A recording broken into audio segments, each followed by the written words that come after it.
This is what some of the world's cities could look like if global warming rises beyond 1.5 degrees Celsius. COP26 was billed as the last best chance to keep within that temperature rise. But in its final hours, the UN Secretary-General said there was still a long way to go.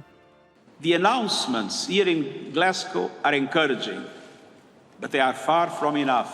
Promises ring hollow when the fossil fuels industry still receives trillions in subsidies as measured by the IMF. The UN said the latest analysis shows the world remains on track for a temperature rise of 2.7 degrees C. The 1.1 degrees of warming so far is already magnifying weather extremes, such as more intense flooding and fires.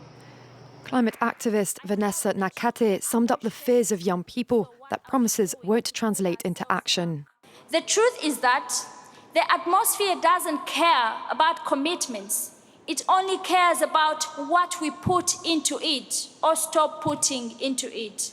As negotiations continue to clinch a deal, the pledge to accelerate the phasing out of coal and subsidies for fossil fuels is proving contentious. And Russia and Saudi Arabia are pushing back hard. I'm going to be watching the next draft to see have they succeeded. Countries like Ireland, France and Denmark have promised to stop handing out drilling permits. But oil and gas producing nations such as the US, Saudi Arabia, Russia and Australia haven't joined the alliance. Neither has COP26 host Britain.